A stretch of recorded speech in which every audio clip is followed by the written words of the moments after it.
Sekarang kita bahas tentang sifat koligatif larutan, sifat fisik yang dimiliki oleh larutan. Nanti yang kita bahas pertama kali adalah untuk larutan non-elektrolit. Siapa saja yang termasuk ke dalam larutan non-elektrolit? Ini adalah beberapa contoh yang sering keluar di dalam soal yang termasuk ke dalam larutan non-elektrolit. Yang pertama, larutan non-elektrolit pertama itu adalah gula. Ciri gula kalau dilihat dari namanya berakhiran dengan kata osa, contoh glukosa, fruktosa, maltosa, laktosa gitu ya. Atau kalau misalkan diketahuinya rumus kimia, berarti kalau gula itu berpola C6HYOZ, contoh glukosa C6H12O6. Kemudian non-elektrolit yang kedua itu adalah alkohol. Alkohol dilihat dari namanya berakhiran dengan kata ol, etanol, metanol, butanol dengan berpola CH-HYOH. Contoh etanol, rumus kimianya C2H5OH.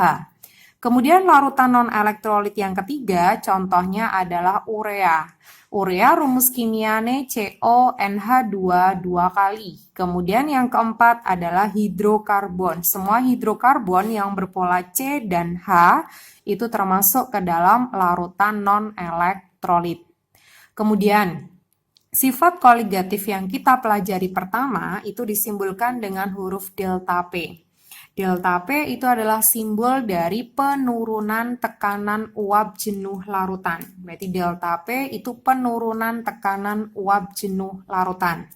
Nanti di dalam delta P itu ada simbol P juga dan ada simbol P yang ada nolnya di atas, P0. Kalau P saja itu adalah simbol dari tekanan uap jenuh larutan. Simbol dari tekanan uap jenuh larutan. Sedangkan P yang ada nolnya itu adalah simbol dari tekanan uap jenuh punyanya pelarut. Rumus yang kita pelajari nanti untuk delta P ada 3. Yang pertama, delta P itu sama dengan P0 min P. Yang kedua, delta P itu sama dengan XT dikali P0. XT itu adalah fraksi mol terlarut. Rumus yang ketiga, P itu sama dengan XP dikali P0. Oke, berarti ada 3 rumus untuk mempelajari sifat koligatif yang pertama. Delta P sama dengan P0 min P, delta P sama dengan XT dikali dengan P0. Sebanyak 10 gram parafin C20H42 yang MR-nya 282, suatu zat terlarut yang tidak mudah menguap. Dilarutkan dalam 50 gram benzena C6H6 yang MR-nya 78. Pada suhu 53 derajat Celcius, tekanan uap murni benzena adalah 300 torr. Pertanyaannya, tekanan uap larutan pada suhu tersebut adalah, kita analisa dulu yang diketahui di dalam soal. Sebanyak 10 gram parafin, berarti di sini parafin itu adalah sebagai zat terlarutnya.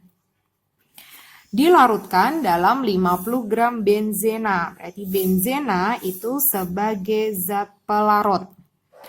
Pada suhu 53, tekanan uap murni benzena adalah 300 torr. Karena tadi benzena itu adalah sebagai zat pelarut, berarti angka 300 itu simbolnya adalah P0. Pertanyaannya, tekanan uap larutan pada suhu tersebut, berarti yang dicari nanti simbolnya adalah P.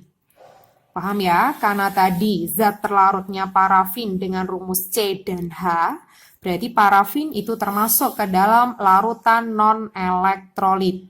Bagaimana cara mencari P untuk larutan non-elektrolit? Berarti rumus P itu sama dengan XP dikali dengan P0. Kalau kita jabarkan satu persatu, XP itu sama dengan NP dibagi NT plus NP, kemudian baru dikalikan dengan apa? P0. Kita masukkan NP itu sama dengan mol pelarut. Mol pelarut itu adalah gram per mr. gram pelarutnya itu ada 50 benzena dibagi mR-nya 78.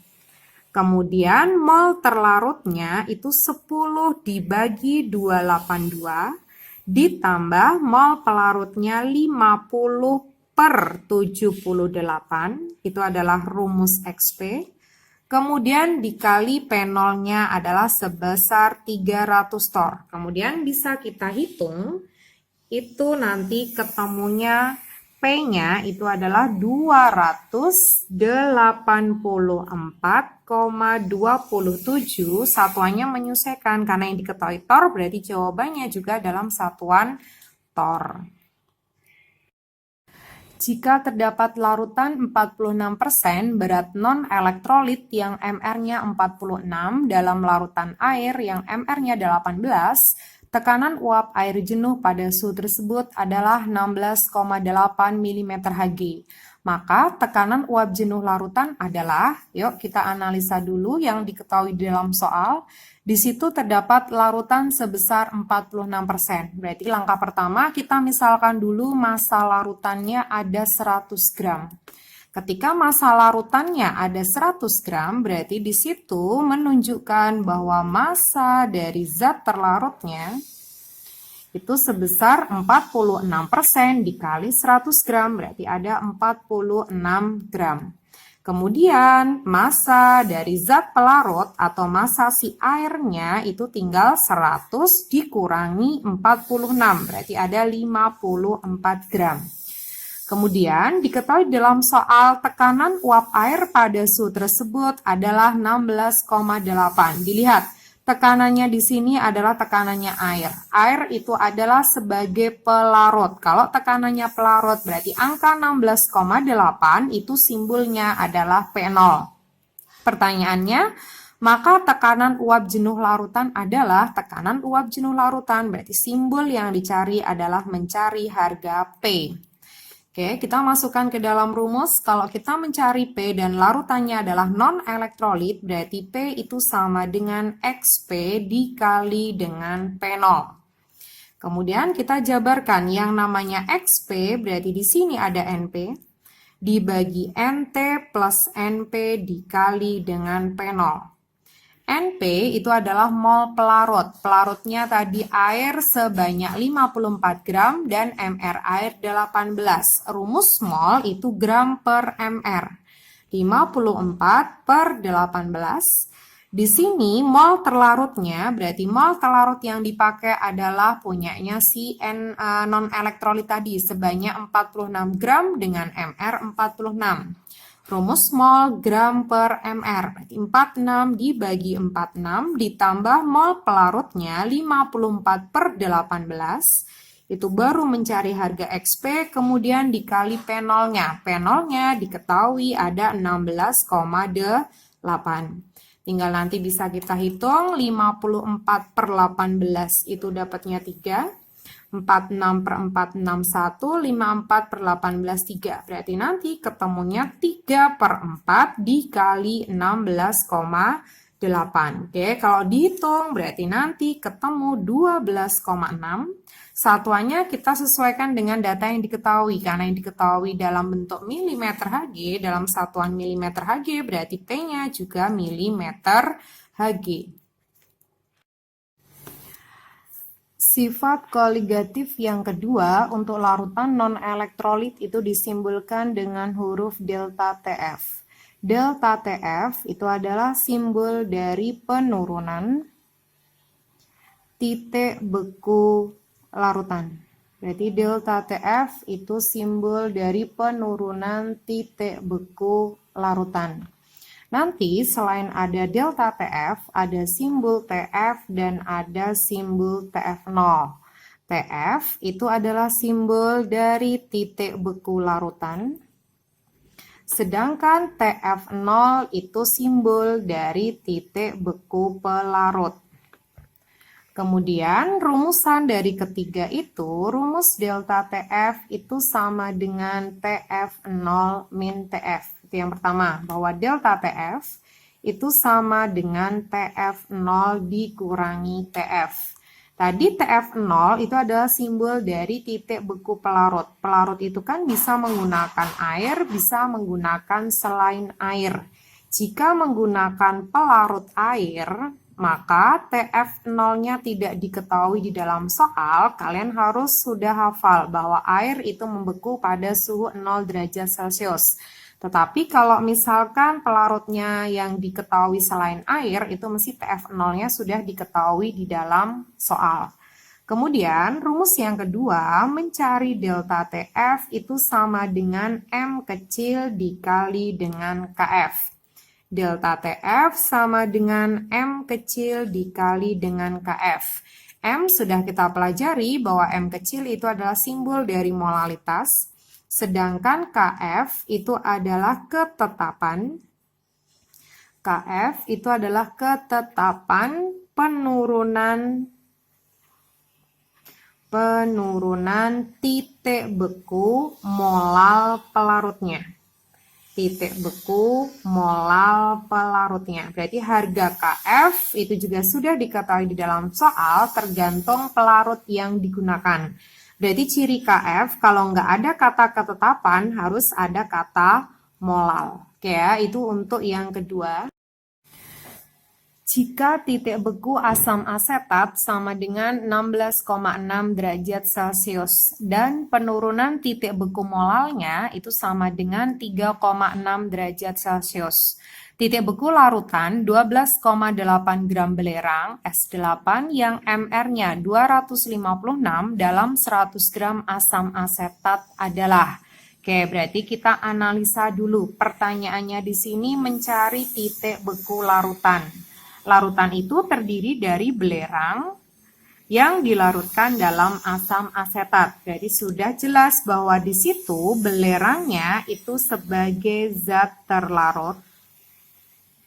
Kemudian asam asetatnya sebagai zat pelarut. Oke ya, berarti belerang itu terlarut, pelarutnya asam asetat. Kita kembali ke data yang di atasnya.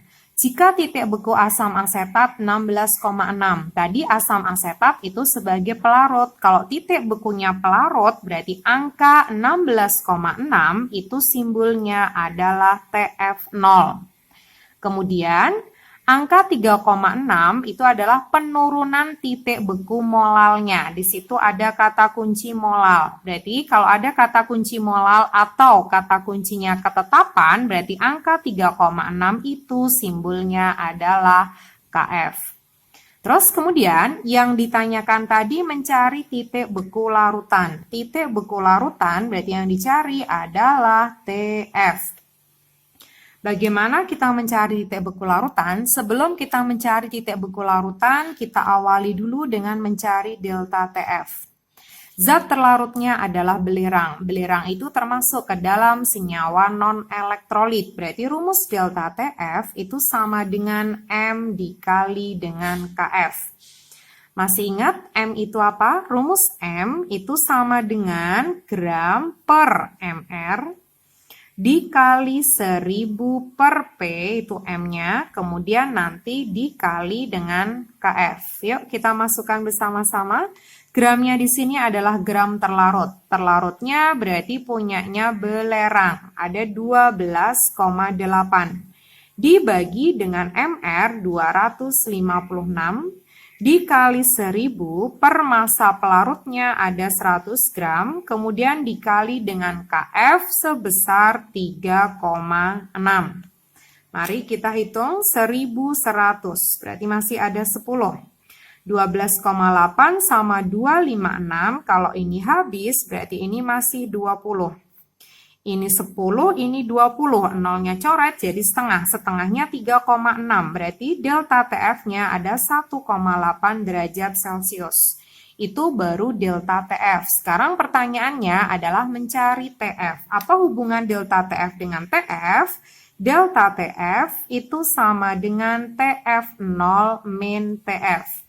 Berarti kalau mencari TF itu sama aja TF0-nya dikurangi dengan delta TF. TF0, tadi di dalam soal sudah kita ketahui bareng-bareng bahwa TF0-nya ada 16,6. dikurangi delta TF-nya ada 1,8. Berarti nanti jawabannya 16,6 dikurangi 1,8. Berarti ketemunya adalah 14,8 derajat Celcius. Suatu zat non-elektrolit yang MR-nya 60 sebanyak 3 gram dilarutkan ke dalam 500 gram air. Ternyata membeku pada suhu minus 1 derajat Celcius.